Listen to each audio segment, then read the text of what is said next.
लेकिन जब भी आप पेशाब करें तो आपका पेशाब बिल्कुल साफ आना चाहिए। ये जनरल पब्लिक के लिए मैसेज है। डेली एटलीस्ट 8 से 10 या 12 ग्लास पानी ज़रूर पीना है। मैलिग्नेंसी जो कैंसर कहते हैं, किडनी के कैंसर का इलाज, वो भी हम दूरबीन से लैप्रोस्कोपी से किडनी को निकालने का ऑपरेशन। इसी तरह पेशाब थैली में अगर कैंसर है, वो पेशाब थैली तक सीमित है तो उसका इलाज यहाँ बिल्कुल संभव है। उसी तरह अगर प्रोस्टेट का कैंसर जो शुरुआती इसमें है, उसका भी इलाज यहाँ पे संभव है। जो एडवांस काम हम लोग अब यहाँ शुरू कर रहे हैं उसको लोगों को समझना है कि हाँ यहाँ पॉसिबल है और उसको करवाना है। यूट्यूब पे मेरा एक चैनल है डॉक्टर पद्माकर सिंह के ही नाम पे, उस पर मैं काफ़ी सर्जरीज जो है वो लाइव करता हूँ, जो कि ओटी से डायरेक्ट ट्रांसमिट होती है और वो जो भी चाहें उसको वो डायरेक्टली देख सकते हैं। वो रिकॉर्डेड भी है, आप बाद में भी देख सकते हैं और ड्यूरिंग सर्जरी भी आप लाइव देख सकते हैं। सर्वे भवन्तु सुखिनः, सर्वे सन्तु निरामया, सर्वे भद्राणि पश्यन्तु, माँ कश्चित् दुःख भाग् भवेत्।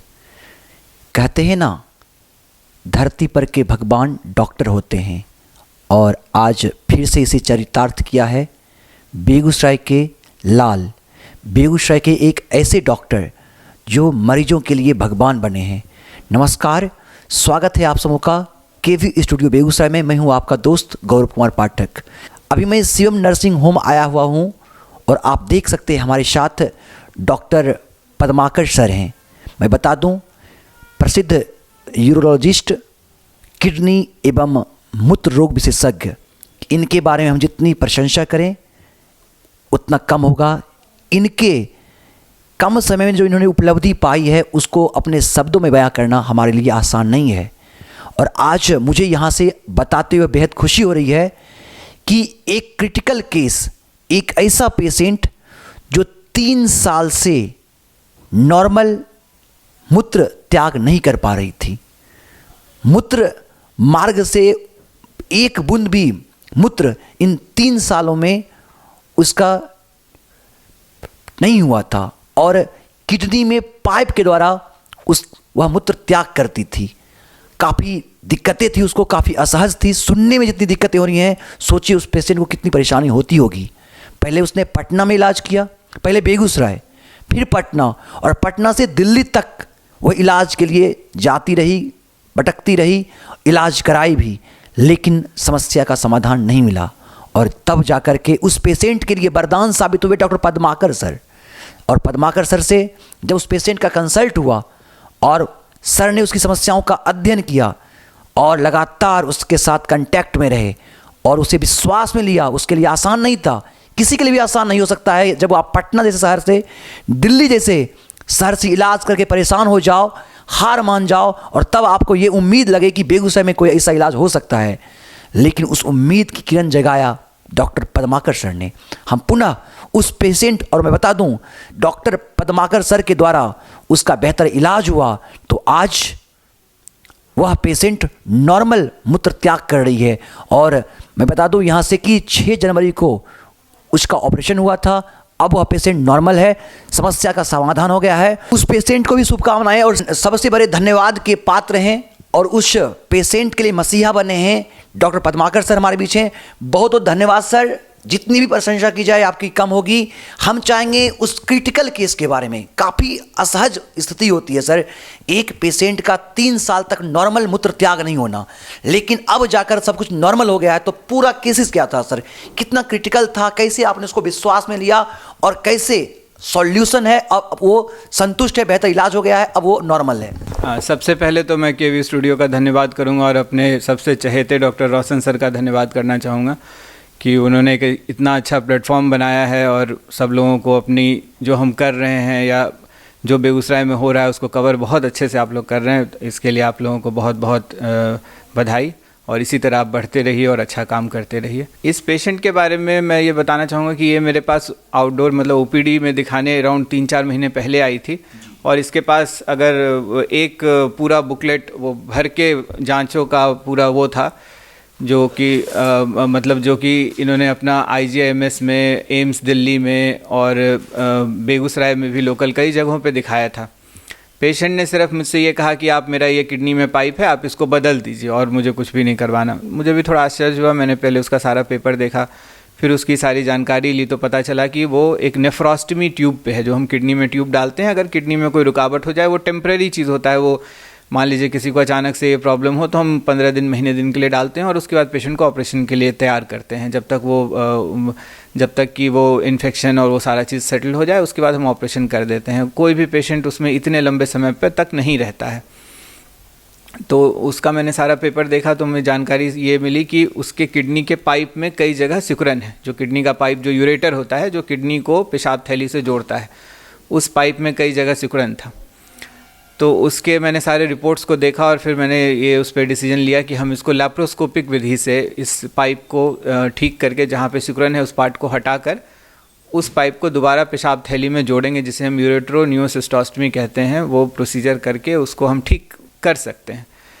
इस बात में उसको कन्विंस होने में कि हाँ बेगूसराय में ये चीज़ संभव है, इस चीज़ में उसको काफ़ी समय लगा। वो 2-3 बार मेरे पास आई, इकोनॉमिकली भी पुअर इससे थी, तो मैंने उसको काफ़ी उसमें भी मदद किया करके हमने उसके ऑपरेशन को 6 तारीख को किया, जिस लैप्रोस्कोपिक विधि से किया, जिसमें हम पेट में सिर्फ 2-3 छोटे छेद करते हैं और उसकी मदद से बहुत ही हाई डेफिनेशन और बहुत अच्छे क्वालिटी के कैमरे से देखकर जो पेशाब की ट्यूब है, यूरेटर, उसको अलग करके पेशाब थैली में दोबारा से जोड़ दिया।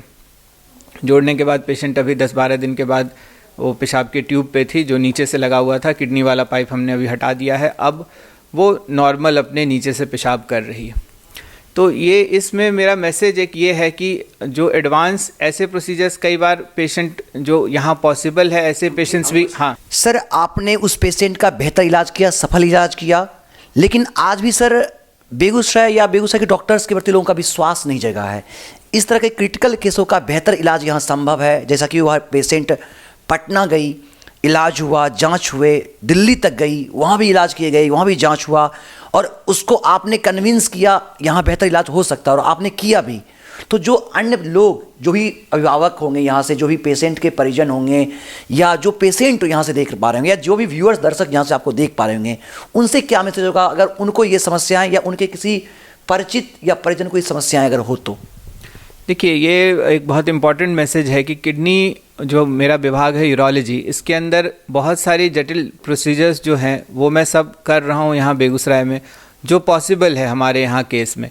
हाँ, मैलिग्नेंसी, जो कैंसर कहते हैं, किडनी के कैंसर का इलाज, वो भी हम दूरबीन से, लैप्रोस्कोपी से किडनी को निकालने का ऑपरेशन, अगर वो कैंसर किडनी तक सीमित है तो। हाँ, अगर वो किडनी से बाहर फैल गया है तो उसका इलाज के लिए बाहर जाना पड़ेगा, लेकिन हाँ अगर वो कैंसर किडनी तक सीमित है। उसी तरह पेशाब थैली में अगर कैंसर है, वो पेशाब थैली तक सीमित है तो उसका इलाज यहाँ बिल्कुल संभव है। उसी तरह अगर प्रोस्टेट का कैंसर जो शुरुआती इसमें है, उसका भी इलाज यहाँ पे संभव है। तो ऐसा नहीं है कि हर पेशेंट को बाहर जाने का। और दूसरा, जैसे कई बार पेशाब का रिसना, पेशाब लेडी के बच्चेदानी के ऑपरेशन के बाद बच्चेदानी के रास्ते से पेशाब रिसने लग जाता है, तो इन सब का ऑपरेशन हम बहुत सक्सेसफुली कई पेशेंट्स का यहाँ कर चुके हैं। इसमें जानकारी के अभाव ज़रूर है। कई बार ऐसा ऑपरेशन में किसी को, पेशेंट को प्रॉब्लम होता है तो वो दौड़ते हैं पटना की तरफ। वहाँ रश ज़्यादा होने के कारण उनको बहुत लंबा वेटिंग हो जाता है। कई पेशेंट्स को 6-6 महीने, जैसे यही पेशेंट 3 साल से किडनी के पाइप पे थी। इसी तरह कई पेशेंट पेशाब के पाइप पे लंबे समय तक रहते हैं और लंबे समय तक रहने के बाद कई ऐसा बदलाव शरीर में हो जाता है जिसको कि ऑपरेशन के बाद भी ठीक करना थोड़ा कठिन होता है। तो इन सब चीज़ों में, जैसे अब यही पेशेंट है, इसको अगर किडनी वाले पाइप पे बहुत लंबे समय तक रही है तो किडनी में कुछ इफ़ेक्ट तो उसका आएगा ही, जो कि समय के साथ ठीक होगा, लेकिन कुछ अपना छाप वो छोड़ के जाएगा। तो ये हो जाता है। तो हम लोगों को रेफरल सिस्टम अच्छा होना चाहिए। जैसे अगर किडनी का कोई पेशेंट है तो एक दूसरे से मिलजुल कर डॉक्टर्स आपस में, या जूनियर डॉक्टर्स जो पेरिफेरी में देख रहे हैं, नए डॉक्टर्स हैं या कोई डिफरेंट डिपार्टमेंट के डॉक्टर्स हैं, वो एक दूसरे को रेफरल दें और जो भी कॉम्प्लेक्स ऐसे केसेस हैं वो एटलीस्ट हम लोगों से मिल के जाएँ। अगर जैसे मान लो हमसे मिलते हैं, अगर हमारे से करने लायक नहीं हो तो हम ऑब्वियसली आगे भेजेंगे, लेकिन अगर करने लायक है तो यहाँ पे संभव है तो वो काम यहाँ हो तो बेटर है। किसी को भी ऑपरेशन अपने घर के नज़दीक कराना आसान होता है। अब यही पेशेंट है, वो एम्स में दिखवा रही थी, वहाँ जांच का तो खर्चा नहीं है, लेकिन उसके रहने और वहाँ पे दिल्ली में सस्टेन करने का खर्चा ही उसको 1-1.5 लाख रुपये का खर्चा, जैसा वो बताती है कि उसको हो गया। तो ये बहुत मुश्किल होता है। एक लेबर क्लास, मतलब उसका हस्बैंड लेबर करता है, तो उसको बाहर जाके रहना, वहाँ पे मतलब सस्टेन करना बहुत डिफ़िकल्ट है, अपना काम छोड़ के जाना। तो यही मेरा मैसेज है कि जो एडवांस काम हम लोग अब यहाँ शुरू कर रहे हैं उसको लोगों को समझना है कि हाँ यहाँ पॉसिबल है और उसको करवाना है। सर जैसा कि आपने बताया कि पेशेंट पटना में इलाज करवाई, दिल्ली से आई, तो आपको नहीं लगता कि काफ़ी क्रिटिकल रहा होगा, काफ़ी चुनौतीपूर्ण रहा होगा आपके लिए उसको कन्विंस करना? और कैसे सर आपने, चूंकि आपके अंदर भी ये विश्वास, चूंकि वो बाहर से आई थी, पटना से आई थी, दिल्ली से आई थी, तो आपको नहीं लगा कि आपको ही कहीं ना कहीं चुनौतीपूर्ण लगा होगा? हाँ, बहुत ज़्यादा लगा। मैंने भी कई बार सोचा कि इसको करना चाहिए नहीं करना चाहिए, बट पेशेंट को भी कॉन्फिडेंस आने में काफ़ी समय लगा। वो मैं जैसा आपको बता रहा हूँ, मेरे पास 3-4 महीने से दिखवा रही थी कि ऑलरेडी वो पाइप पे थी। स्टिल जब मैंने उसको कह दिया ऑपरेशन के लिए, उसके बाद भी वो उसको समय लगा कॉन्फिडेंस आने में। बट स्लोली जब वो पाइप चेंज करने के बाद उसका इन्फेक्शन घट गया, मेरी दवाइयों से उसको फ़ायदा हुआ, तो इन जनरल कॉन्फिडेंस बिल्डअप हुआ और वो ऑपरेशन के लिए रेडी हुई। और ऑपरेशन के बाद ठीक ठाक रिजल्ट है, तो वो अब सेटिस्फाइड है। मूत्र संबंधी समस्याएं हो या किडनी संबंधी समस्याएं हो, तो क्या एहतियात बरतना चाहिए खान पान से लेकर, या अन्य जो भी एहतियात है, एज ए डॉक्टर क्या मैसेज होगा? देखिए, किडनी में जो सबसे इम्पॉर्टेंट चीज़ है, अगर किडनी में आपको स्टोन है या किडनी में आपको इन्फेक्शन हो रहा है, कोई भी प्रॉब्लम हो रहा है, तो किडनी का काम है यूरिन मीन्स पेशाब, आपके बॉडी का वेस्ट प्रोडक्ट को बाहर करना।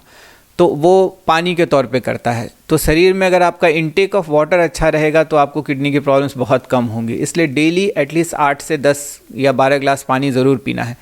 ऐसा नहीं, अगर आप धूप में काम करते हैं, फिजिकल लेबर ज़्यादा करते हैं, तो आपको हो सकता है 15-16 ग्लास भी पीना पड़े, लेकिन जब भी आप पेशाब करें तो आपका पेशाब बिल्कुल साफ़ आना चाहिए। ये जनरल पब्लिक के लिए मैसेज है कि सब जो भी लोग हैं ये चीज़ फॉलो करें, चाहे आपको पत्थर हो या ना हो, आप ये चीज़ ज़रूर करें, तो इससे आपको पत्थर होने की संभावना बहुत घट जाएगी। खास करके अगर जिनको पत्थर हो चुका है, ऑपरेशन करवा चुके हैं, तो उनको दोबारा होने का रिस्क नॉर्मल पब्लिक से ज़्यादा रहता है, तो उनको ये प्रिकॉशन और ज़्यादा लेने की ज़रूरत है। खान पान में बहुत ज़्यादा बदलाव करने की ज़रूरत नहीं है। हाँ, नॉन वेजिटेरियन डाइट थोड़ा कम करें, सॉल्ट इंटेक थोड़ा कम करें, और नींबू और संतरे का जूस, ये सब थोड़ा सिट्रस फ्रूट जिसको कहते हैं उसको थोड़ा बढ़ा लें। ये इतना भी करें तो चलेगा। बहुत ज़्यादा खान पान में ये नहीं करना कि अब टमाटर बंद करना है, ये करना है, ठीक है, उन सब का सेवन थोड़ा कम करें, लेकिन जो करने के लिए कहा जा रहा है वो ज़्यादा इंपॉर्टेंट है। जैसे पानी ज़्यादा पीना, वो ज़्यादा ज़रूरी है। आपको पानी एटलीस्ट 3 से 4 लीटर रोज़ पीना है, ये सबसे ज़्यादा ज़रूरी है। सर आपके चूँकि लेप्रोस्कोपिक तरीके से जो आधुनिक तरीका है, और काफ़ी आधुनिक है इस शहर के लिए भी, और फिर लेजर, इन चीज़ों के द्वारा जो आपके यहाँ ऑपरेशन हो रहा है, चूँकि पहले के ऑपरेशन की व्यवस्था और आज की ऑपरेशन की व्यवस्था में काफ़ी बदलाव आया है, तो इसको लेकर क्या मैसेज होगा? हाँ, ये बात तो आप बिल्कुल सही और बहुत अच्छा क्वेश्चन है। जैसे अगर आजकल जो हम ऑपरेशन कर रहे हैं यूरोलॉजी के अंदर, 95% सर्जरीज़ जो हैं वो बिना चीरफाड़ के होती हैं, जिनमें हम कोई भी कट नहीं लगाते शरीर में स्टोन के लिए जिसमें आप URS यूरेट्रोस्कोपिक स्टोन रिमूवल, जो किडनी के पाइप का पत्थर होता है, RIRS जिसको हम सबसे एडवांस सर्जरी है, जिसको रेट्रोग्रेड इंट्रारीनल सर्जरी कहते हैं। किडनी के स्टोन को हम पेशाब रास्ते से जाकर लेज़र से पाउडर करके निकालते हैं। ये सबसे लेटेस्ट सर्जरी है और ये भी हम रेगुलर कर रहे हैं। और जो लैप्रोस्कोपिक यूरोलॉजी सर्जरी है, जिसको हम लैप्रोस्कोपी द्वारा किडनी के पाइप को दोबारा जोड़ना, लैप्रोस्कोपिक पाइलोप्लास्टी, नेफ्रेक्टमी, लैप्रोस्कोपिक यूरेट्रिक रीइम्प्लांटेशन, जो ये मैंने अभी इस केस में किया है, ये सब मैं रेगुलरली कर रहा हूँ। और ये सब बहुत एडवांस सर्जरी है और इसके लिए जो भी सेटअप है वो बेस्ट टू बेस्ट मेरे पास है, और इसके जो भी रिजल्ट्स हमारे हैं वो काफ़ी अच्छे हैं। और यूट्यूब पे मेरा एक चैनल है डॉक्टर पद्माकर सिंह के ही नाम पे, उस पर मैं काफ़ी सर्जरीज़ जो है वो लाइव करता हूँ, जो कि OT से डायरेक्ट ट्रांसमिट होती है, और वो जो भी चाहें उसको वो डायरेक्टली देख सकते हैं। वो रिकॉर्डेड भी है, आप बाद में भी देख सकते हैं, और ड्यूरिंग सर्जरी भी आप लाइव देख सकते हैं। उसमें मैं सर्जरी के बारे में भी बताता हूँ और वो लाइव ऑपरेट होता है, खास करके जो लैप्रोस्कोपिक यूरोलॉजी के एडवांस सर्जरीज़ हैं वो सारी। सर धन्यवाद सर आपका, आज आपने बेहद महत्वपूर्ण जानकारी हम सबसे साझा की। निश्चित रूप से हमारे चैनल के माध्यम से बेगूसराय वासियों के लिए, आसपास के जो भी लोग यहाँ से देख पा रहे, सुन पा रहे हैं, उनके लिए यह जानकारी काफ़ी महत्वपूर्ण होगी। एक अंतिम सवाल आपसे करना चाहेंगे सर। आमतौर पर यह देखा जाता है कि जैसा कि अभी आप जिक्र भी कर रहे थे कि लोगों का जो मूत्र होता है वो पीला होता है और लगातार यह आगे चलता रहता है, और इससे कहीं ना कहीं गंभीर समस्या की ओर, तो लगातार पेशाब का पीला होना किसी गंभीर समस्या की ओर तो संकेत नहीं कर रहा, और क्या कारण है और बचाव क्या है? ठीक है, पेशाब का पीला होना, एक तो पानी कम पीने के कारण सबसे आम कारण यही है कि हम पानी का सेवन कम करते हैं। दूसरा, अगर पेशाब पीला ज़्यादा हो रहा है तो हमें जॉन्डिस को भी रूल आउट करना होता है, और भी कई कारण हैं। तो पेशाब का पीला होना बिल्कुल अच्छी बात नहीं है। अगर हल्का पीला है तो पानी का सेवन बढ़ाकर हम देख सकते हैं। अगर वो फिर भी ठीक नहीं हो रहा तो बिल्कुल डॉक्टर से मिलकर उसकी जांच कराना बहुत ज़रूरी है। एक और प्रश्न मैं लेना चाहूँगा सर कि आजकल देखा जाता है कि जब मूत्र त्याग करते हुए चाहे वो लड़का हो या लड़की हो तो मूत्र मार्ग में जलन होती है। इस समस्या से भी खासकर युवा वर्ग काफ़ी ग्रसित है, तो उनके लिए क्या मैसेज होगा और उनके लिए क्या बचाव होगा, क्या कारण है, सुझाव क्या है सर, इसके उपाय क्या है? देखिए, पेशाब में जलन होना सबसे आम कारण पेशाब रास्ते का इन्फेक्शन है, जो लेडीज़ फीमेल्स में ज़्यादा कॉमन होता है। मेल्स में अगर इन्फेक्शन हो रहा है, अगर उनको पेशाब में जलन है, तो उसका कोई ना कोई कारण है, कोई ना कोई ऐसा कारण है जिसका इलाज ज़रूरी है। या तो पेशाब रास्ते में सिकुड़न है, या फिर पेशाब रास्ते में प्रोस्टेट का इन्फेक्शन है, या कोई किडनी या पेशाब रास्ते में कहीं कोई पत्थर है। ये इसलिए अगर पेशाब रास्ते में जलन हो रहा है तो डॉक्टर से संपर्क करके उसका इलाज कराना बहुत ज़रूरी है। उसको नेग्लेक्ट नहीं करना चाहिए। ऐसे लोकल दवाइयाँ लेकर उसका इलाज बिल्कुल भी नहीं करना चाहिए, क्योंकि किडनी के साथ हमारे साथ एक ये प्रॉब्लम है कि अगर किडनी में कोई प्रॉब्लम हो रहा है और किडनी का कुछ पोर्शन ख़राब हो जा रहा है तो वो रिवर्स नहीं होता है। वो जो पार्ट ख़राब हो गया वो परमानेंट ख़राब हो गया। तो इसलिए ये बहुत इंपॉर्टेंट है कि अगर किडनी में कुछ होता है तो उसका इलाज इमीडिएट हो, उसके लिए बहुत ज़्यादा वेटिंग नहीं हो। नहीं तो जैसे पत्थर में ही हम लोगों को बहुत ज़्यादा इंतज़ार नहीं करना होता कि उस दवाइयों पे गल जाए, निकल जाए अगर पत्थर बड़ा है तो क्योंकि उस इंतज़ार के कारण जो किडनी में नुकसान होता है वो दोबारा ठीक नहीं होता है। वो ऑपरेशन के बाद भी वो कुछ पार्ट जो हमारा ख़राब हो गया वो ख़राब ही रहता है। तो ये इंपॉर्टेंट मैसेज है जो सर। एक और हम प्रश्न लेना चाहेंगे, जैसे आपने कहा कि पत्थर ज़्यादा देर तक ना रहे, इलाज डिले ना हो, सही टाइम पे उसका इलाज हो जाए, पत्थरी अगर हो जाए। गांव में आज भी देखा जाता है लोग अंधविश्वास के कारण ओझा, झाड़ फूक इन चीज़ों की ओर चले जाते हैं और सही टाइम पे पत्थर वाला इलाज हो नहीं पाता। देखिए, कॉमन धारणा है कि पत्थर को दवा पे हम गला देंगे। ये बहुत कॉमनली लोग गांव में या बहुत सारे डॉक्टर्स इसके लिए क्लेम करते हैं कि मैं पत्थर को दवा पे गला दूंगा। देखिए, दवा पे गलाना ठीक है, वो एक छोटा पत्थर हो, 4 mm 5 mm का पत्थर हो जो अल्ट्रासाउंड पे दिख रहा है, जो किडनी को कोई नुकसान नहीं कर रहा है, उसके लिए हम दवाई दे सकते हैं। लेकिन अगर पत्थर जो नुकसान कर रहा है, जो बड़ा पत्थर है, जो किडनी के पाइप में, यूरेटर में आके फंसा हुआ है, या किडनी में ही वो साइज़ उसका काफ़ी बड़ा है और किडनी में सूजन आ गया है, ऐसे पत्थरों में बिल्कुल इंतज़ार नहीं करना चाहिए। आपको ऐसे पत्थरों का अगर डॉक्टर सलाह देते हैं, जैसे कोई मुझसे दिखा के जाता है, किसी भी डॉक्टर से दिखा के जाता है, अगर वो सलाह देते हैं कि ऑपरेशन की ज़रूरत है तो इमीडिएट सर्जरी कराना चाहिए। क्योंकि सर्जरी में वेट करने पे आप जितना वेट करेंगे, किडनी में जितना नुकसान होगा वो इरिवर्सिबल होगा, वो रिवर्स नहीं होगा। हाँ, दूसरा ये भी है कि अब किडनी के स्टोन का कोई भी ऑपरेशन 99.9% ओपन सर्जरी नहीं होता है। आपको वो मतलब मिनिमल एक्सेसिव तरीके से होगा, जो पेशाब रास्ते से ही होगा, या पीछे एक बहुत ही छोटा छेद करके हम पत्थर को निकाल देते हैं और उसी टाइम ऑपरेशन थिएटर में ही हम एक्सरे पे चेक कर लेते हैं कि पत्थर कम्प्लीटली क्लियर हो गया है कि नहीं। जिस जांच से हम पहले ऑपरेशन के पहले पता करते हैं कि पत्थर है, वही जांच एक्सरे, हमारे एक्सरे सीआम हमारे ऑपरेशन थिएटर में होता है, हम उस पर चेक कर लेते हैं कि पत्थर सारा क्लियर हो गया कि नहीं। सो ये धारणा भी कि दूरबीन वाले ऑपरेशन में, लेज़र वाले ऑपरेशन में पत्थर छूट जाता है, ये बहुत ही गलत है। इसके ऐसा कुछ भी नहीं होता, पत्थर कम्प्लीटली क्लियर होता है।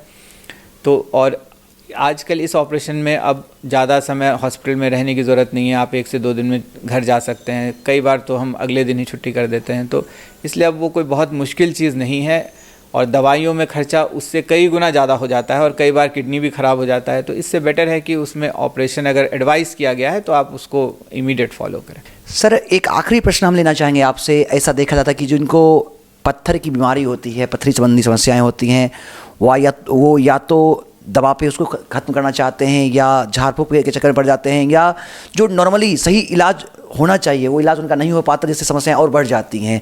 तो क्या मैसेज होगा उन लोगों के लिए जिनको ये समस्याएं होंगी, वो दवा के चक्कर में ना पड़ें, वो ओझा गुनी या झाड़ फूक के चक्कर में ना पड़ें और सही समय पे उनका बेहतर इलाज हो पाए? जो एक बहुत ज़रूरी चीज़ है कि झाड़ फूक के चक्कर में तो बिल्कुल भी ना जाएँ, क्योंकि वो उससे पत्थर निकल जाए इसकी तो देखिए, अगर दवाइयों पे फिर भी 1% थोड़ा चांस रहता है कि कई बार पत्थरों पे असर आएगा, लेकिन झाड़ फूक से तो कभी फ़ायदा नहीं हो सकता है, कभी भी पत्थर नहीं निकल सकता है। तो उसके चक्कर में तो मेरा एक बहुत ही ये ज़रूरी मैसेज है सबके लिए कि उसके चक्कर में पत्थर के लिए इलाज में बिल्कुल भी ना जाएँ। सर, बहुत बहुत धन्यवाद सर आपका।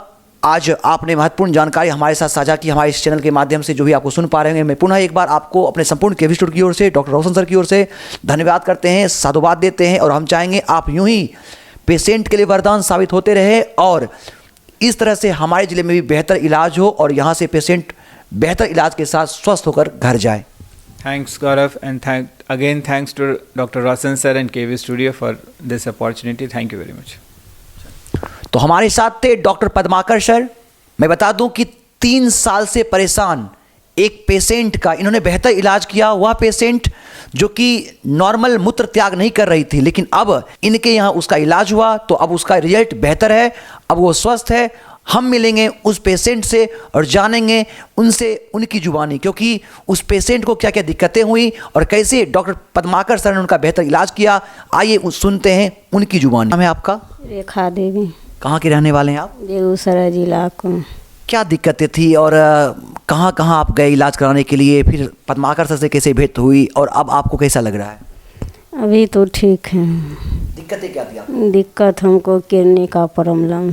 कितने दिन से? बेगूसराय से पहले गए मृदुलागन चेक चाक हुआ, किडनी इधर फूल गया तो बोला आनंद शर्मा तुम चले जाओ पटना। हमको घर वाला लेके भाग गया पटना में 1 महीना भर्ती रख के जांच फाँच करा के वहाँ ऑपरेशन के समय आया तो ऑपरेशन ने भी वहाँ रेफर पुर्जा लगा दिया। फिर कहाँ गए आप? फिर गया 3 जगह के एड्रेस लिख दिया। 3 जगह हम बोले जहाँ मन हो तहाँ जाके इलाज करा लो। तो हम गए दिल्ली में 6-7 महीना रहे थे। 6-7 महीना बाद जब चेक चाक हुआ, ऑपरेशन को उस टाइम आया, उस लॉकडाउन लग गया, पूरा मेडिकल बंद हो गया, हम घूर के चला आया। दिक्कतें क्या थी आपको? दिक्कत हमको पेशाब नीचे दम से नहीं आ रहा था। कितने दिन से बीमारी थी? बीमारी तो हो गया 3 साल से। 3 साल से।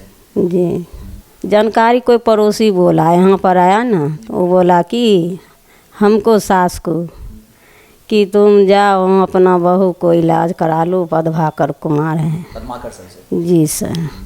हम आया यहाँ पर एक गए वहाँ ललन सिंह का, तो उधर से हमको लेट हो गया तो हम बोले सोचे कि जाकर एक बार सर से हम मिल लेंगे। तो बोला जैसे वो है आज बोला कि पुर्जा लगाना होगा तब सर देखेंगे। तो उस दिन हम घूर के चला गया। उसमें हमको पैसा नहीं पूरा था। तब दूसरा महीना आया, दूसरा महीना में इन्हीं को सर के पास आया। सर देखा पुर्जा, बोले तो हम ऑपरेशन कर देंगे। सर जब बोले कि हम ऑपरेशन कर देंगे तो आपको विश्वास हुआ था कि आपका बेहतर इलाज हो जाएगा? हमको विश्वास हुआ सर, तब ना मैं यहाँ पर इलाज कराया। 2-3 महीना यहाँ पर पाइप चेंज करवाया था। अच्छा, अब सर ने जब आपको ऑपरेशन किया है तो अब आप ठीक हैं? अभी तो ठीक है सर। अब सही से पेशाब हो रहा है ना? जी, नॉर्मल पेशाब हो रहा है? जी, कोई दिक्कत नहीं। अब आप स्वस्थ हैं? ऑपरेशन हुआ है, अब कोई दिक्कत नहीं आपको? जी नहीं। सर को धन्यवाद कहना चाहेंगे ना? जी धन्यवाद है सर। हम सोचते हैं हमारे लिए सर मेरा भगवान है, सर को हम धन्यवाद देते हैं। बिल्कुल सही कहा इस पेशेंट ने। पद्माकर सर इनके लिए भगवान है और निश्चित रूप से आज यह चरितार्थ हो गया है कि डॉक्टर धरती पर के भगवान होते हैं। हमारी मनोधारणाएं डॉक्टर को लेकर जो कुछ भी हो, लेकिन यह सच है कि जो भी समस्याएं हो, जो भी विभाग हो, जिनका जो विभाग है, जो भी डॉक्टर्स हमारे ज़िले के हैं, वो अपने द्वारा पेशेंट का बेहतर इलाज करते हैं और उनके स्वास्थ्य की चिंता के लिए उनसे जितना बन पाता है वो करते हैं। मैं पुनः एक बार ये इस चैनल के माध्यम से सभी डॉक्टर्स को अभिनंदन करता हूँ, वंदन करता हूँ और हम चाहेंगे आप रोगियों का इसी तरह से समुचित इलाज करते रहे और उनके परिजनों का, हम सबों का शुभाशीष लेते रहे। किरण पटेल के साथ मैं गौरव कुमार पाठक, केवी स्टूडियो, बेगूसराय।